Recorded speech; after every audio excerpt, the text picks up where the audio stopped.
Thomas the Wood Show, episode 14, Percy Helps a Friend. One day, Harold the helicopter came back from the mainland with mail, and he was running late. I better hurry, he said. He was coming to the Soda airport to bring mail to Percy.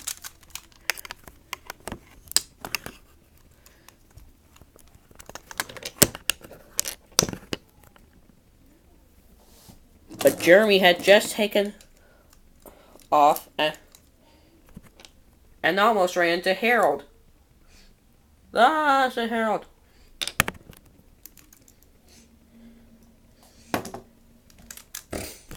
And then he fell on the ground and crashed and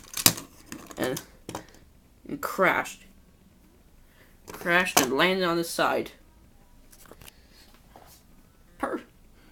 Harold, said Percy, are you okay? I think so, said Harold. The pilot stepped out. And her top hat came to her. You okay? He asked. Oh, my head, she said.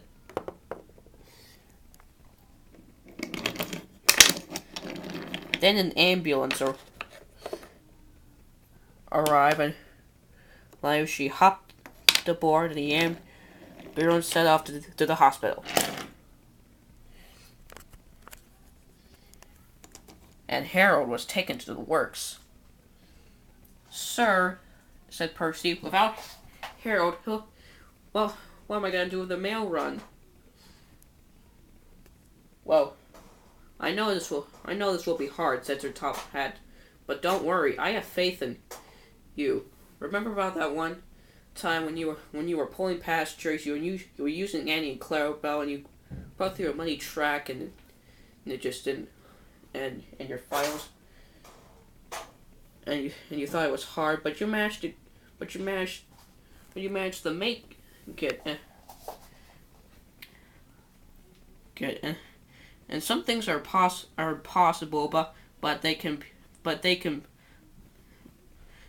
you can do stuff, but you can accomplish them. Yes, sir, said Percy. Well, I better get to work, he said.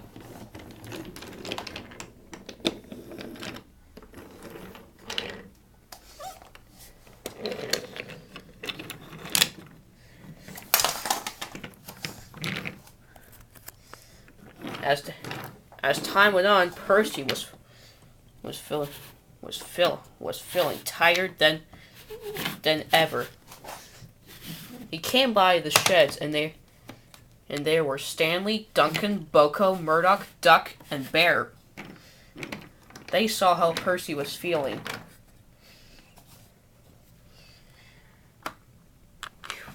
Boy, said Stanley, he looks tired. Very tired, said Duck.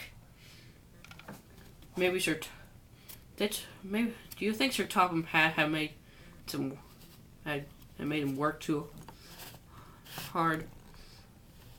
What? Well, I hope he doesn't, said Murdoch, so I better go tell him. I'll go tell him, said Boko.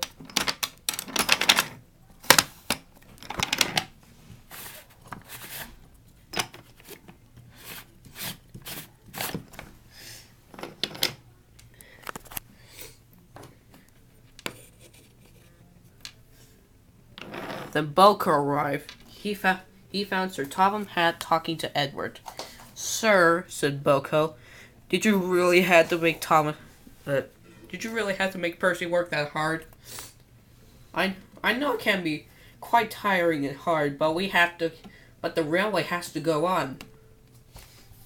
I guess so, said Boko, and he puffed away.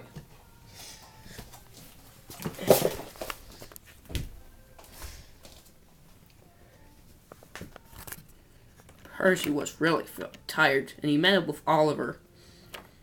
Oh, I feel tired, said Percy. I never worked this hard. Well, Well, some jobs can be really tiring, said Oliver, but you can do it, Percy. See, I, I, I guess so, he said.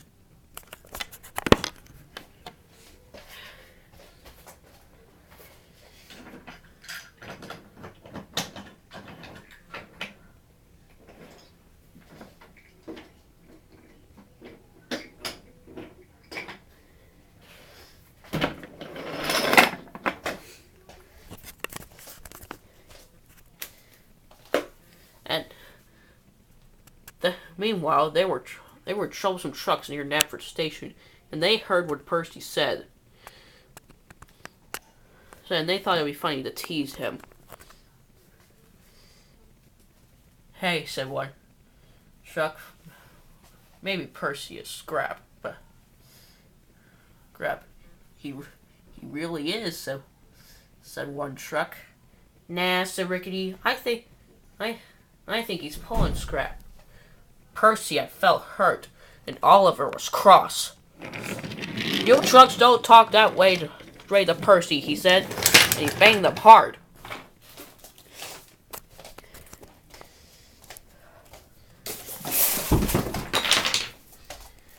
So hard that they crashed. And they were blocking James's line. Ah, said James. Look what you've done now. Now I won't be able to get this fuel delivered. It's just one fuel car, said Oliver. You just have to deal with it. Whatever, said James.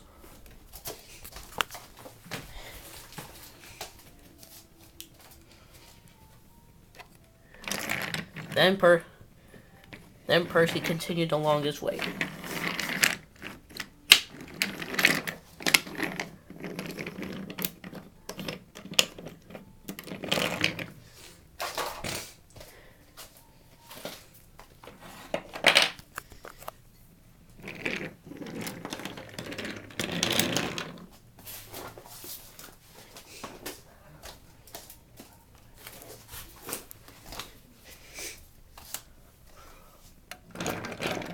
Then Percy came into Knapford Station, still feeling tired.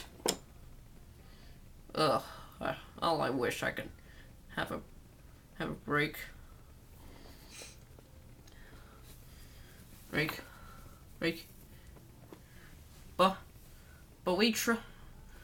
But Thomas and Gordon were there. They saw how Percy was feeling. You shouldn't give up, both of them said. Oh, it's hard to not give up, said Percy. Besides, it's just so hard. It feels like no one has faith in me. I have faith in you, said Trevor. Well, at least someone has faith in me.